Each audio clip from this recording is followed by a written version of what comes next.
Lâmpada para os meus pés e a tua palavra, luz para o meu caminho. Nessa manhã temos a alegria de podermos começar mais um dia na companhia do Senhor com a palavra de Deus aberta. Não há alegria maior. Enquanto nós temos liberdade para podermos nos alimentar dela, nos deleitarmos na palavra do Senhor, nos valhamos dela a cada dia, estudando, examinando, orando, clamando e pedindo ao Espírito Santo que ilumine a nossa mente para que nós possamos entender. Esse é o nosso primeiro compromisso e a nossa primeira responsabilidade. Enquanto muitas pessoas ainda não conhecem a Cristo, têm outros primeiros compromissos. Nós que conhecemos o Senhor, nós estamos aqui para buscar forças, fortalecermos a nossa fé e seguirmos a nossa jornada. Essa manhã, quero deixar com você uma parte da palavra de Deus que se encontra no livro de Salmo, capítulo 90, verso 1, que diz o seguinte: Senhor, Tu tens sido nosso refúgio de geração em geração. Salmo 90, o verso 1. O Senhor é o nosso refúgio em todas as gerações, em todo momento, em todas as circunstâncias. Nós temos aprendido no livro de Josué que um dos erros da nação do povo de Deus foi se esquecer do Senhor, em confiar nas suas próprias forças, creram no poder do braço como soldado e acabaram sendo derrotados. Mas nessa manhã, a nossa ação é de fato reconhecer que Deus, é deixá-lo conduzir a nossa vida e seremos extremamente abençoados no decorrer da nossa vida. A cada manhã, nesse canal, você se depara com um capítulo da Palavra de Deus. Estudamos juntos aqui, oramos juntos, pedimos as bênçãos de Deus para a nossa vida. Logo pela manhã, às 6 horas, é momento de nós nos voltarmos para o nosso Criador, reconhecendo que Ele é soberano.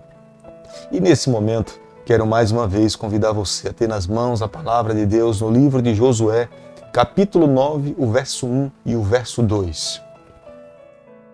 Sucedeu que, ouvindo isso, todos os reis que estavam daquém do Jordão, nas montanhas e nas campinas em toda a costa do Mar Grande, defronte do Líbano, os heteus, os amorreus, os cananeus, os ferezeus, os heveus, os jebuseus, se juntaram eles de comum acordo para pelejar contra Josué e contra Israel.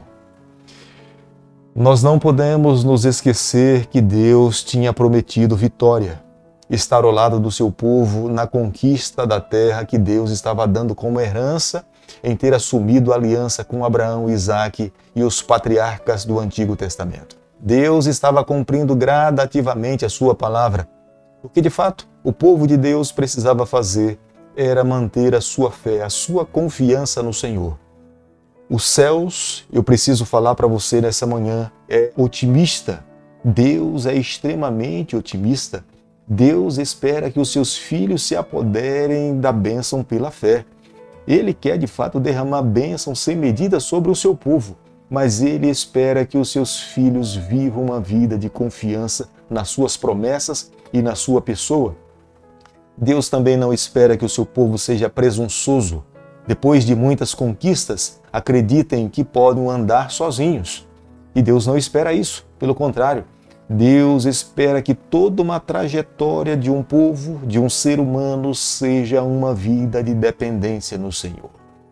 E Deus estava mais uma vez advogando isso diante dos seus filhos. Eles agora já tinham começado as suas conquistas. Tinham vencido a Jericó, tinham vencido a cidade de Ai, e agora os outros povos que estavam na face da terra de Canaã estavam assustados. Com medo das histórias que tinham acontecido entre o povo de Deus, das suas conquistas, eles começaram a formar alianças para poder resistir aos israelitas. Esse foi um grupo, mas havia um segundo grupo, que eram os gibeonitas. Eles reconheceram que não teriam como lutar contra o povo de Deus, e eles então se valeram do engano para enganar a Josué e os líderes do povo de Deus para formar uma aliança e não serem destruídos. Quando nós buscamos viver uma vida de fidelidade a Deus, em obedecer os ensinamentos do Senhor, eu e você, nós não podemos nos esquecer. Sempre haverá resistência. Satanás sempre irá levantar alguém para falar contra nós. Satanás sempre se oporá à nossa vida. Da mesma forma como um dia os gibeonitas enganaram o povo do Senhor e de uma forma direta os reis tentaram resistir o povo de Deus, nos dias em que nós estamos vivendo, sempre que escolhemos fazer a vontade de Deus, sempre haverá alguém que vai se levantar contra essa pessoa.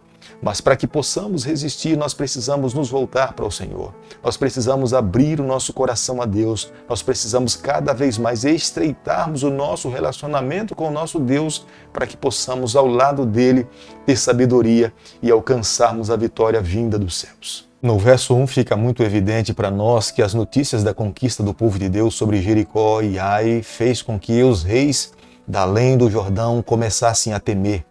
E eles de fato começaram a montar uma estratégia para poder resistir.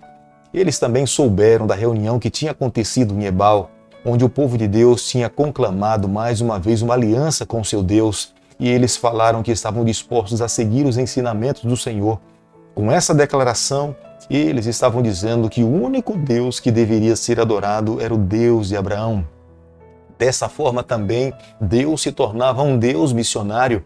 Era mais uma vez uma oportunidade que Deus estava dando para esses povos reconhecerem que Deus era Deus. Deus também queria que a nação de Israel se tornasse uma única nação responsável para proclamar as boas novas de salvação.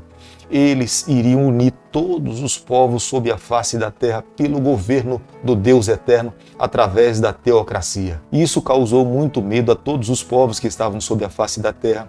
E dessa forma eles começaram a formar uma aliança, fizeram uma reunião de emergência e o objetivo era resistir o povo de Deus. Os gibeonitas usaram de uma estratégia do engano. Eles falaram que moravam muito distante do povo de Deus, moravam tão longe que lá onde eles foram comissionados a virem a conversar com Josué e os líderes do povo de Deus, eles tomaram em suas mãos pães quentes. As suas sandálias estavam novas.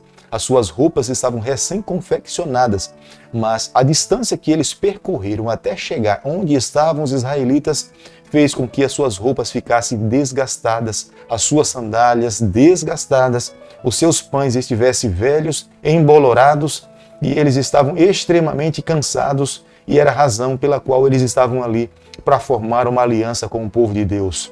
Eles estavam dispostos a abrir mão da adoração aos deuses pagãos para adorar o Deus Israel, mas o que de fato Deus não queria que o seu povo fizesse era aliança com aquele povo. Deus queria de fato que o seu povo tivesse a supremacia do governo sobre a face da terra. Deus queria que outras nações, longe da terra de Canaã, ouvissem do poder de Deus e reconhecessem que Deus era Deus, e eles deveriam se colocar em aliança, em conformidade com os ensinamentos do Senhor, e eles também iriam receber a salvação. A forma como os gibeonitas abordaram o povo de Deus foi enganosa e realmente foi repudiável aos olhos de todos os líderes e aos olhos de Deus. Mas Deus conseguiu enxergar sinceridade no coração dos gibeonitas. Eles estavam dispostos a abandonar, a adorar os deuses pagãos para adorar ao Deus de Abraão, ao Deus de Isaac. De uma certa forma, havia uma fé, uma crença no que Deus tinha realizado no passado.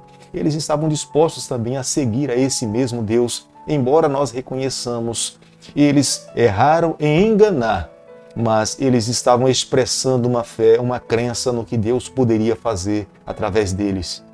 Amigos, nessa manhã nós precisamos reconhecer que o maior perigo que nós corremos nos dias atuais são os enganos de Satanás. Satanás se disfarça de muitas formas para tentar enganar o povo de Deus. Nós sabemos que quando Jesus Cristo voltar aqui a essa terra, Satanás irá simular a volta do Senhor para enganar, se possível, os próprios eleitos. Imagine, nos dias em que nós estamos vivendo, Satanás tem se dissimulado de muitas formas para levar muitos filhos do Senhor a perderem o rumo da salvação em Jesus Cristo.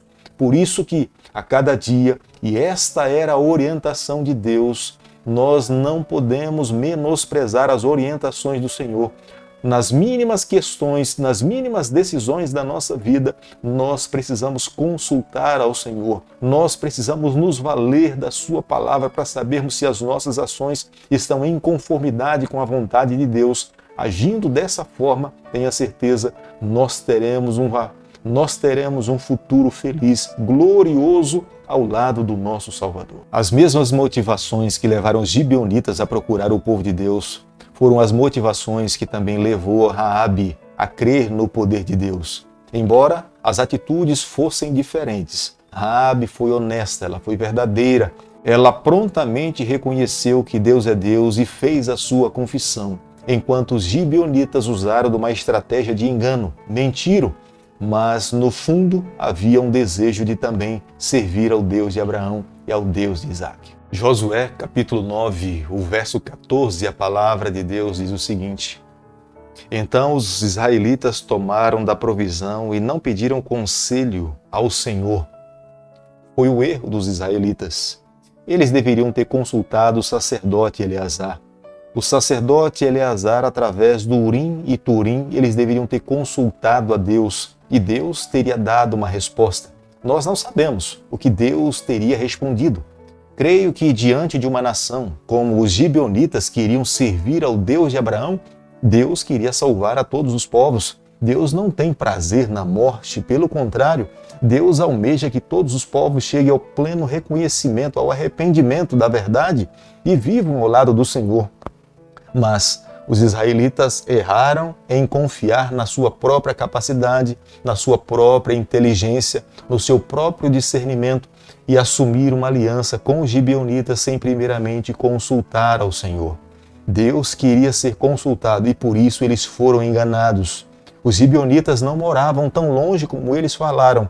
Eles moravam ao norte de Jerusalém, próximo de onde eles estavam, e Deus não permitiu que os israelitas destruíssem ou aniquilassem os gibeonitas. No verso 21 do capítulo 9 do livro de Josué, nós podemos compreender que, pelo fato dos gibeonitas terem enganado aos israelitas e a Josué, o povo de Deus, eles foram declarados a serem carregadores de lenha, rachadores de lenha e carregadores de água. Dentro do santuário havia muita necessidade de muita lenha e de muita água para limpar o sangue e a sujeira das cinzas dos holocaustos que acontecia dentro do santuário. Mas, além de suprir a necessidade do santuário, eles também tinham obrigação de carregar água para o povo de Deus e também tinham obrigação de rachar lenha para as necessidades de toda a nação de Israel. Este foi o preço de ter enganado o povo do Senhor. Eles poderiam ter assumido uma aliança com o Senhor com muito mais dignidade, se eles não tivessem enganado, se eles tivessem sido sinceros, verdadeiros, porque nós podemos compreender na palavra de Deus, o desejo de Deus é salvar a todos. Deus não tem prazer na morte de ninguém. O Deus que nós servimos é um Deus evangelista. Ele almeja que todos aqueles que se encontram sobre a face da terra compreendam o plano da salvação em Jesus Cristo.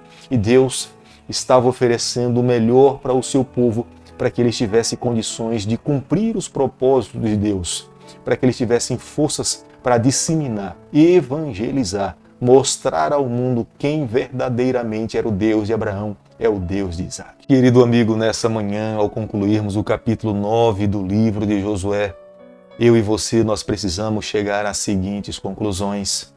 No momento em que nós estamos vivendo, próximos a recebermos a conquista da Nova Jerusalém, nós precisamos mais do que nunca estarmos firmes no Senhor para termos capacidade para discernir entre o erro e a verdade. Nós precisamos a cada dia nos apregarmos a palavra do Senhor. A cada dia nós precisamos avaliar, analisar o nosso coração.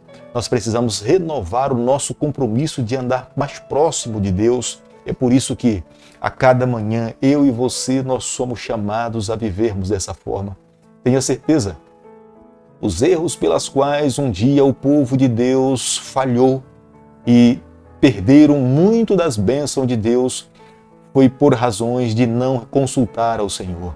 Nós podemos perfeitamente entendermos dos erros que eles cometeram agora com os gibeonitas. E entendo que nos dias em que nós estamos vivendo, Satanás também tem investido fortemente contra o povo do Senhor. Da mesma forma como um dia ele trabalhou através dos gibeonitas, ele tem trabalhado de muitas formas nos dias atuais para enganar os eleitos do Senhor. Mas, amigo, Deus nos concedeu forças para vencermos. Deus deseja que nós andemos ao seu lado. Ele quer nos conceder a vitória. Nós não precisamos ser enganados. Nós não precisamos ir ao fundo do poço e nos depararmos com o pecado. Nós precisamos a cada dia, de fato, vivermos uma vida vitoriosa no Senhor. O que nós temos que fazer é a cada manhã e a cada dia, mais uma vez, reassumirmos a aliança, nos reconsagrarmos e pedirmos a Ele a sua companhia constantemente ao nosso lado. Querido Pai, nessa manhã o nosso pedido e a Tua bênção sobre a nossa vida. Nos colocamos em Tuas mãos, confessamos as nossas falhas, reconhecemos as nossas limitações, mas pedimos, ó Deus, que tenha misericórdia de cada um de nós. Fica conosco, nos abençoe e nos guarde. É o nosso pedido, é a nossa oração e nós fazemos em nome de Jesus. Que o Senhor te abençoe e te guarde. Que Ele faça resplandecer o seu rosto sobre você. Que Ele tenha misericórdia de você. Que sobre você, nessa manhã, Ele levante o seu rosto e conceda a sua paz em nome de Jesus. Amém.